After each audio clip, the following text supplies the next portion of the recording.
Welcome to Chateau du Fait. We are in this beautiful property, which is a project I started 6 years ago when I was 26, which has been a wonderful, crazy, intense, beautiful adventure. So basically we're located at the entrance of Burgundy, which is 2 hours, depends what modes of transportation, but very close to the southeast of Paris, on your way to Beaune, which is the wine region. So really halfway. And it's a bountiful area with lots of resources. And I've been the fortunate steward of this beautiful place for the past 6 years. And I say steward because, as many people know, you don't own a chateau, the chateau owns you. And the main mission of this place is to gather. It's to gather people from different disciplines, from the arts, from ecology, from technology, in order to rethink the world of tomorrow. It's also to bridge between rural territories, the countryside, but also cosmopolitan world, the world of cities and action and people coming from all over the place. So here we have a very international crowd as well. And to bridge between the world of yesterday, a place that is 400 years old, and the world of tomorrow, and reimagine the world of tomorrow being infused and embedded in the past. So we're now in the 3 living rooms in this beautiful enfilade space. And what is interesting when you study architecture, because that's my background, I'm an architect, is you realize that enfilade spaces from especially this period allow for better gatherings, allow for people crossing each other, allow for encounters, which is really the mission of Chateau du Fait. Basically, we bring people together, and we believe that if we create this social condenser, then they can potentially meet someone that's going to change their life. They can fall in love, they can meet their new business partner, they can start a new career. And what we do in our humble position is just to create the backdrop and the theater for all the possibilities. So that's why we call it the Chateau of Possibilities. And I'm very excited to show you a little bit around and all our tricks to organize better gatherings, celebration, parties, and where life intersects with education. So what is interesting to understand at Chateau du Fait is basically that there's been different layers in time. And that's the case of many chateaus. So the first building that was built by Nicolas Hennequin, which was working close to Louis XIII, is from the 16th century, and it's going to be outside. This main building is from the 17th century, and then many other buildings were built over time. And so we like to use the word palimpsest, which means the different layers of history that you can unfold and discover when you're here. In this room, for instance, the boiserie, so the woodwork on the wall, dates from the 18th century. It was added after the main building, but it's classified and protected because we're lucky to still have the original woodwork here, which sometimes is not the case in chateaus that have had too many modern renovation. So follow me. We are also lucky to have quite a small chateau in terms of height. It's quite low. It's basically very horizontal all the way around. And so I like to say that it's an hybrid between a countryside house and a big chateau. And this way we're lucky because we get the added warmth of a house, of a more cozy countryside house, but also we get the prestige of a beautiful 17th century chateau. And something that I really like is the fact that you get lights from both sides. So it's traversant, light is crossing. Here is an old map from the 18th century, 1751, and it shows the chateau, so it's very small, and all of its properties. And as many of you know, with the French Revolution, things got a bit tricky, let's face it. They had to sell a lot of their properties. So right now, the domain is only 31 hectares, so in acres, it's like 100 acres, and it's mostly forest ground. And, but we've also done a lot of work with the garden, with our wonderful gardener, and because it used to be a cooking school in the 80s, I will talk a bit more about this after, we give a lot of care to the natural environment, and we care a lot about ecology and sustainability. So this is really part of the mission of the Chateau, is to not only care for the building, but the building integrated with its land, with its garden, with its beautiful view. And the plants are as important as the human beings crossing this place. So we're arriving in the dining room, which is a good opportunity to talk about the cooking school, which is particularly a story that I like. And in order to understand it, let's go a bit backward in history. So the chateau, as I was saying, was built in the 16th century. Then in the 17th century by Nicolas de Bogy, an advisor to the Louis XIII, the 17th century chateau was built. So when people ask me, most of the time I say it's from the 17th century because this is the architecture that's the most prominent. And then it was given from one family to another. So 6 families cared for this place. And in its recent history, in the 80s, Anne Whelan, a British scholar in love with French art de vivre, and Mark Chernyavsky, a Ukrainian American, fell in love with the place and were also completely obsessed with old books of cooking recipes, which is a niche but wonderful passion. And they built a cooking school, mostly driven by Anne Whelan. And she invited chefs from all over the world for a cooking demonstration and understanding also this concept of farm to table.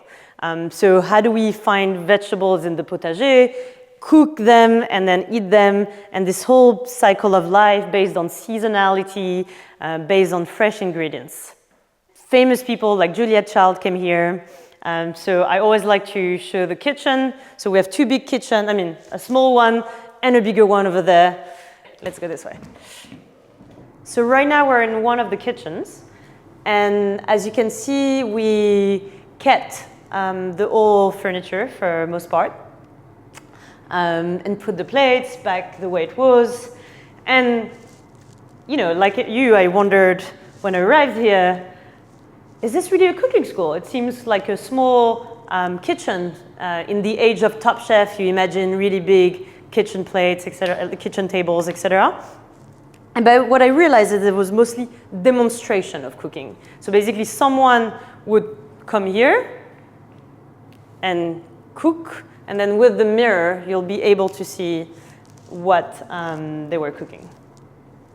And what is practical is the kitchen is located in a very strategic location, because if you're taking this door, you're going to the vegetable garden.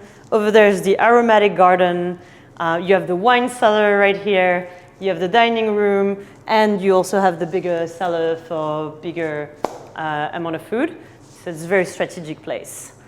We like, obviously, to stay in the kitchen. This is always a warm and welcoming place. And now that we know where people have fun, where people eat, you wonder, where are people sleeping?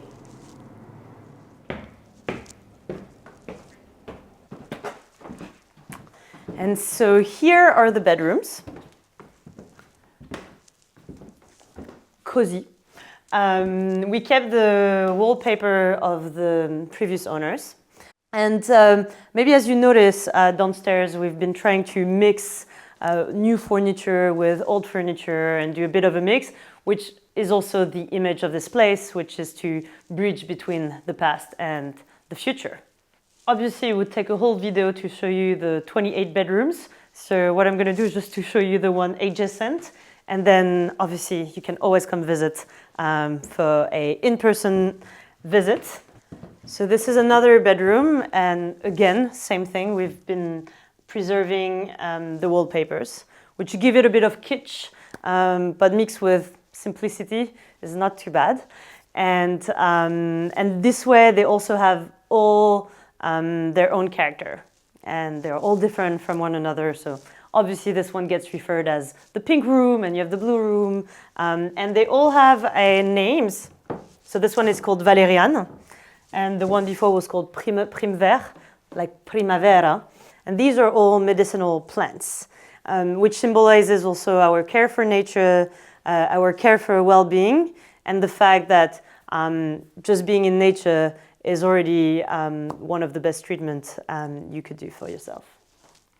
And now let's cross the chateau in this endless corridor.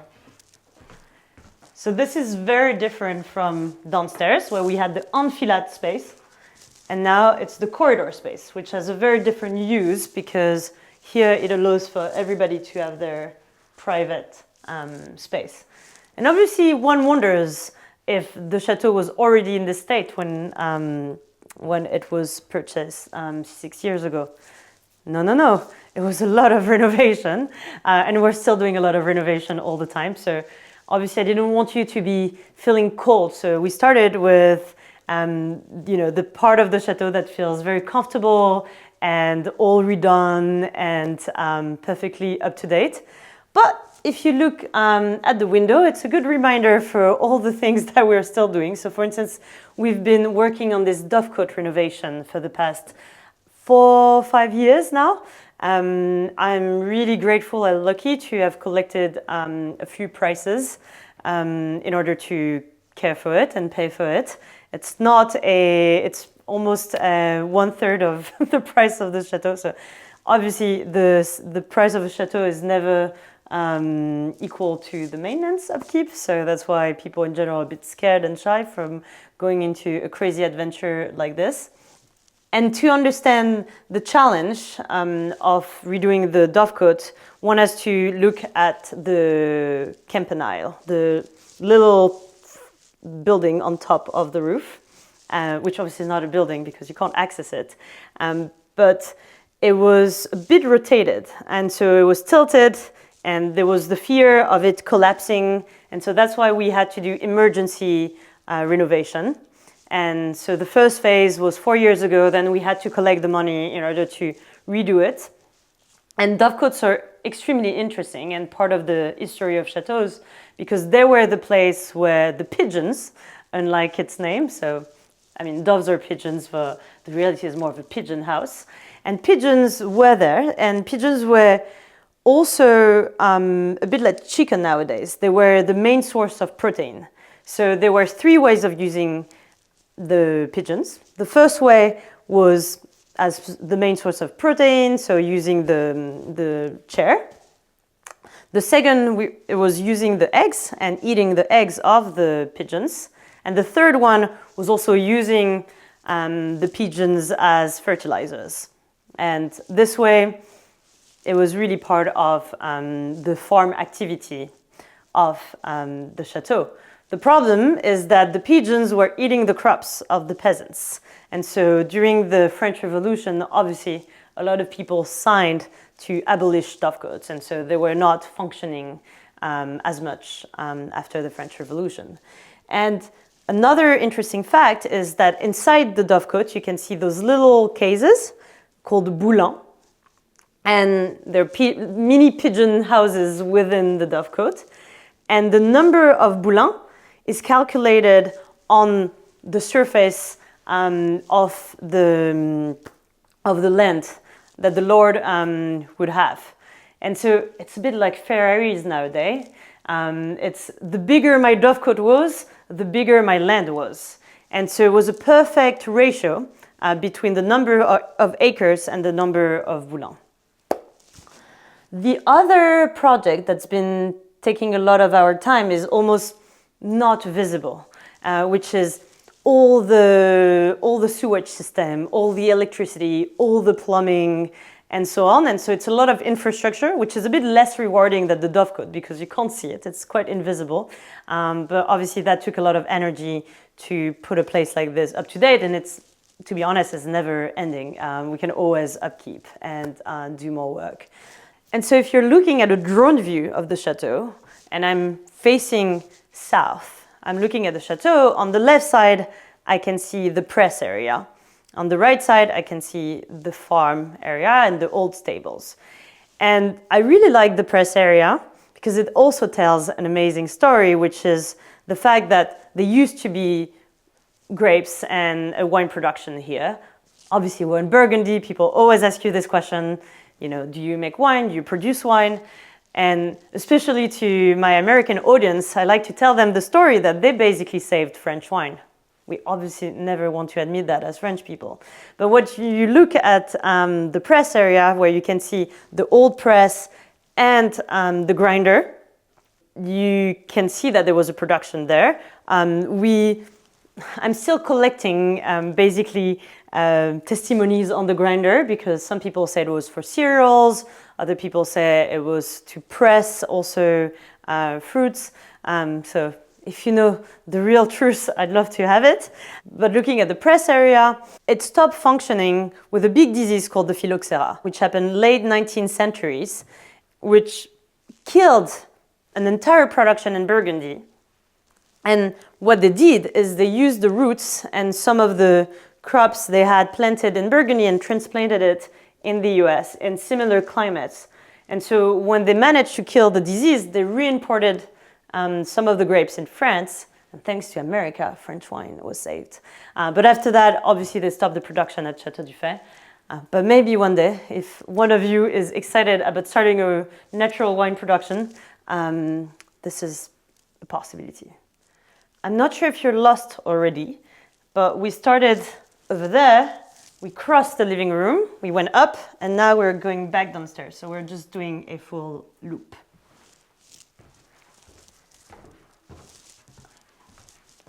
And on the sides, you have the other rooms, which are all different and have their own size and style.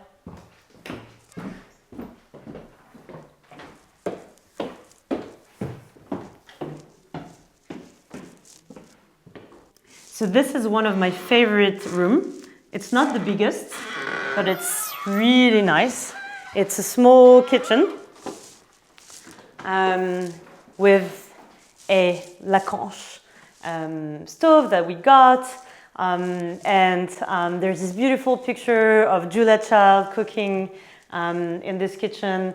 And for some reasons, I guess you've already noticed that in parties in your life, even when you have the biggest spaces, people always end up gathering in the small kitchen and talking and chatting. So it's actually rare that this kitchen is so empty. And something really exciting about this small space is that it's also your gateway to an incredible view. And so you open the door and you arrive on this amazing terrace, a view on the entire valley of Lyon. And you see the colorful patchwork of the agriculture fields. And as you turn around, you see the south facade of the chateau. And on top of the south facade, you see a little frontispiece with a coat of arms from Vicomte d'Indy, which was one of the owners of Chateau du Fay after it was built. And we decided, as I was explaining at the beginning, to add another layer of history. And so you get out of this kitchen and you arrive on the aromatic garden that was designed by Amanda Esser, who's quite a key figure in America. Then you can, meander in the forest, but you can also give a lot of gratitude and love to the grandparents of this chateau, which are our two remarkable oak trees. Quercus fastigiata, pyramidal oak trees, were 400 years old, and we believe they were planted when the chateau was built. And it's really extraordinary to have these two oak trees in the middle of the site because they really anchor and root this place in this amazing mycelium network. After the trees, you get access to the Hortus conclusus, which is the enclosed garden with the vegetable garden, and on the other side, the maze, a wonderful labyrinth designed by Éric Lenoir, a punk landscape gardener who decided, obviously with our collaboration, but is quite of a free spirit, to recreate a maze, so using the old figure of the Chateau labyrinth, but with a modern touch, which is 2,000 different plants, so 600 varieties of meadow, perennial plants, different types of flowers that are growing together. We need very little water, we need very little maintenance, and are meant to resist climate change and the dire situation in which we find ourselves when there is less and less water, which is something we need to intensify for those places with the future challenges. So we talked about the different spaces and the richness of the outdoor spaces, but a chateau is never interesting without understanding who are the people who inhabited it. And to talk about this, I want to show you a special room of that. So this is another bedroom that we called Ninon, like Ninon de l'Enclos. So I just want to talk about two characters that came or spent time at Fay. And obviously it's a bit hard to find the real archives, but the legend says that Saint Vincent de Paul and Ninon de l'Enclos spent time here.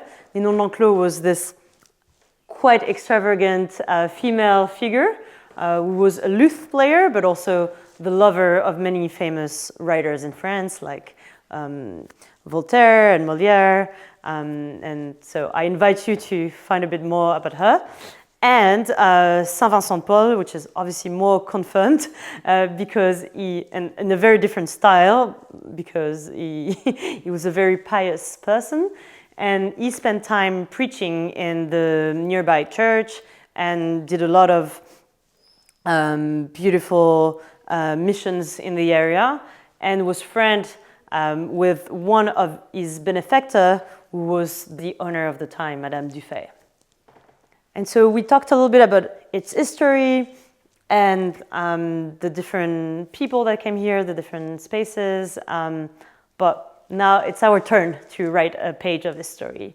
For that reason, we have amazing activities that complement each other here. So the first one is that in the low season, we have this utopian community that come here, and indeed people apply, and they can stay 2 weeks or 1 month. I like to say playfully that it's Chateau du Fay's creative commune. And it's true that it's a place where a lot of workshops happen, a lot of new ideas, a lot of new projects emerge. And so it's, in a way, Chateau du Fay's incubator. Then in the high season, we do a lot of events, from weddings to team retreats to micro-festival. And I like to say that Chateau du Fay is also the place of possibilities, because we like to organize epic events and open really the doors to creativity. And there are many things that can happen here. And in addition, we have a yearly festival, artistic festival, which brings almost 2,000 people with different disciplines, performance, gastronomy, architecture, music. It's very festive. It's a lot of people from the local area as well, of a lot of international people all gathered in one place for a magical weekend. Also because we host artistic residencies, and so it's really the display of 5 months of the creative commune that is being displayed. Then there is the Friends of Chateau du Fay, which is our nonprofit that spend a lot of time bridging between different types of heritage, the built heritage, the natural heritage, and the cultural heritage. So from old techniques of renovation, like repairing and reconstructing the dovecote, to caring for biodiversity, organizing workshops on understanding ecosystems, land preservation, soils, and so on. And also doing a lot of work with the local area. I've been very involved locally. We also purchased one of the oldest house in Joigny, which is not the village, but the nearby town, and gathering with my co-conspirators a lot of people that are working towards a sustainable transition. And we have now a beautiful local community, very active, with a lot of experiments around basically getting prepared for the challenges that the world is facing. And I guess I'm very grateful for the opportunity to share this project with you today, because if anything, when I started, everybody told me that it was impossible, that we could never make it work, that it would be a cemetery for money. And today, we've been able to renovate the space, to find a sustainable business model with a bit of entrepreneurship. And we like to expand horizons at Fay. We like to show that what is possible, but what is seemingly impossible is also possible.